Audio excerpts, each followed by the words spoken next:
on one end, guys get mad that women expect them to pay on a date. Right.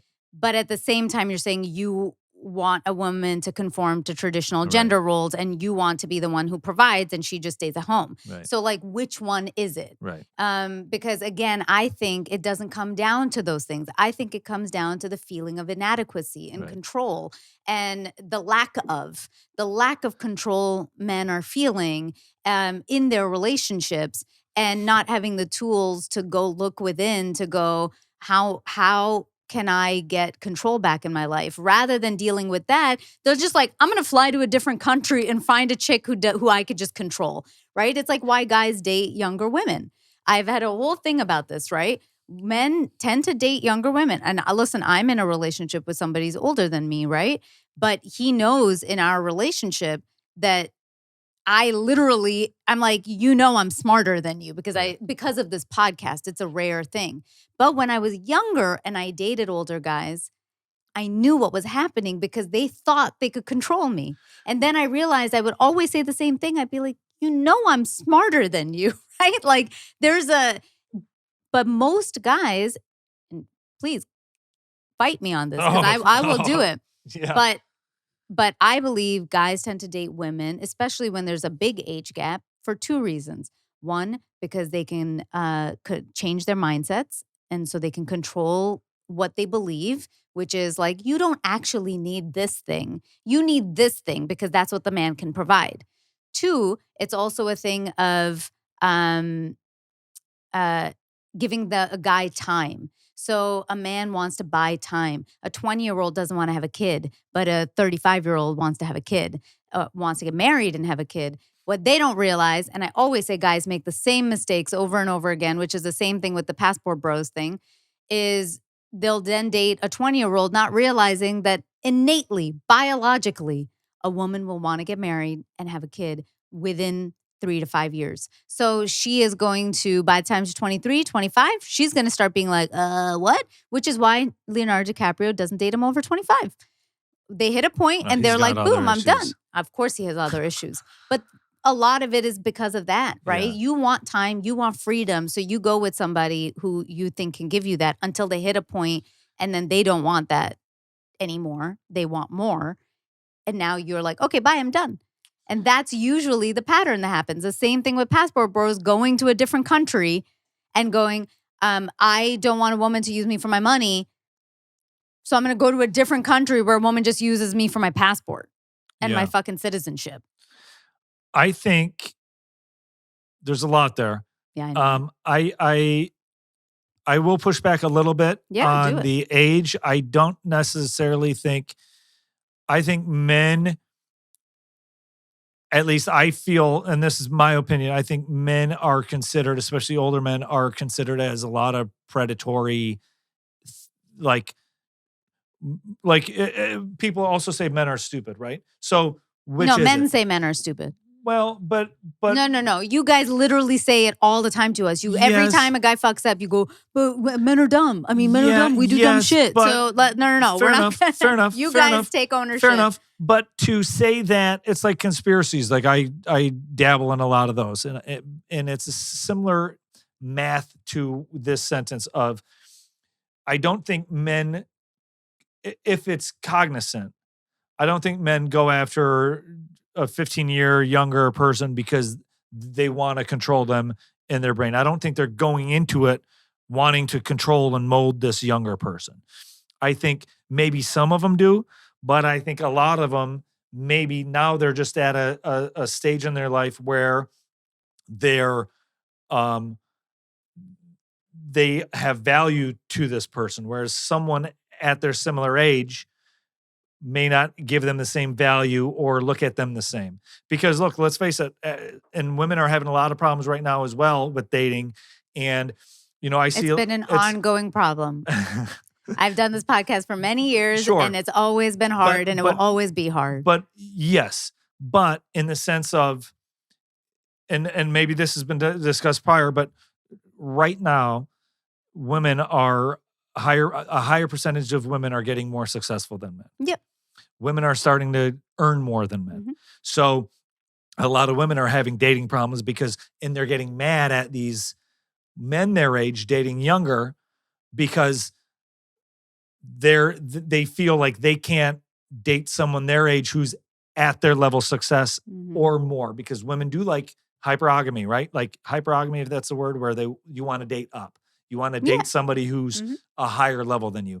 And when you're a successful woman, I'm very attracted to successful women, which is one reason I'm single, because all the women I'm attracted to are far, far more out of my league. So but you also said recently that you just said that you also are into now foreign women 100%. and women from Asia and whatever. So it can't just totally be. Well, I shouldn't even say from there. Yeah. Appearance, like race wise. Yeah. I'm more. But the race, no matter what we say, as an Indian woman, it's like I come with a set of beliefs and values that were formed from my culture. Right. You know, and again, I come from a very patriarchal society. So Right. yeah, there were things that growing up, my family, my dad was literally like, no man will ever be with you because you are like this, because I was very rebellious and independent and whatever. The thing that my dad didn't know about me, because obviously he'd never seen me in a relationship, was that I don't treat people badly. Yeah. Just because I like to be free doesn't mean that I'm like an asshole to you. It just meant I don't want somebody to control me along the way, but I also want to be able to like do my own thing, like, which I don't think is asking for a lot. No. And I don't want, like, you know, even to this day, like Luis and I, we talk about it where I hate cooking. Yeah. I've only started cooking when right before I met him, like is when I started cooking for myself more. And like now with another person, I'm like, oh, all right, I got another like life to feed. So like I got to keep him alive. But he knows I don't enjoy it. Right. So I've told him, I was like, I can't do an everyday thing. It's going to actually get me angry because I don't enjoy cooking the way some, like my girlfriends love cooking. Yeah. So he has learned like, okay, he takes a couple days off of me so that just because I don't enjoy it. Yeah.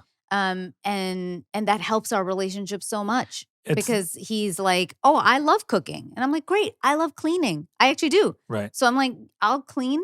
You cook that night, and when I cook, you clean that night. It's a partnership. Yeah. And that's what it is. But I think when it comes to finding that, I think there's a math and economics to it that it's a machine that has been in play for a while. Because even when I was younger, when I was in my 20s, women my age would date older women. So would date older men. So over time, women would always date older and more successful. That's just the math. That's the value, the trade-off right now. But we're in a day and age where it's kind of catching up now, where now the women who were dating younger, who were dating older when they were on their way up the ladder of success, now they're looking for an even playing field, but they've surpassed a lot of the dating pool. So their dating pool is smaller. And now they're mad at even their equals dating younger, which has always been the ladder. Men have always traditionally dated a little bit younger and vice versa. So now the math is at a different level to where the women are more successful percentage-wise. And you have these younger men, especially now, who, and also, and look, men are definitely, I mean, you want to talk about generations. It's like, imagine telling, I can't imagine telling my great grandparents, oh, I got depression, I'm sad one day, like, or whatever, like when my grandfather was 42, he had grandkids and a business, and you men in general, I think society and social media and entertainment or whatever has definitely becoming more Peter Pan syndrome and infantilizing men, as well as women maybe. But I do think there's a underlying reason why more women or why women generally are getting more successful now, and some of it has to do with these diversity, inclusion, and fast passes to promotions for equality and things like that. Not saying they're not warranted, but when you extrapolate that all into the means of values and dating, whether or not it's traditional gender roles or not, there's going to be vacuums occurring, which are what these young passport bros are seeing, not discounting their story, because again, everybody's got a story, everybody's got a truth, quote unquote truth, that the internet loves to say. But I don't think you necessarily need to go shop outside of the country for these values. Now, I do think, again, I think there are vacuums, and I do think people are misunderstood. And I do think I mean, I internet think the is algorithm plays a big part in that. Like everything 100%. a lot of the things, and I love you, Algorithms. say that you see that these are the types of women or the types of men. And I tell people, well, whatever narrative you've put out there, you've probably put out to the algorithm. And the algorithm is just going to feed you that narrative Right. over and over Right. and over and over again. We're a slave to it. And the truth is, the algorithm is also the force of life, whatever you want to call it. You want to go into Star Wars land, it's the force. So you go out there and you are not connected to the force is going to just, it's going to bring you all the stuff that you keep saying Right. you hate. Absolutely. Because that's all your vision is going to look at. It seeks out so that your ego is right. That's self-fulfilling prophecy. Yeah, it's exactly that. I hope you guys enjoyed that video, and check out our next one. Thank you so much for watching, and please subscribe to this channel for more amazing dating, love, and relationship advice from me and so many expert guests. Follow us on socials. We're at Kinda Dating across the board. I'm Natasha Chandel, so you can find me too if you like. And join our newsletter on www.kindadating.com for lots of exclusives. See you soon.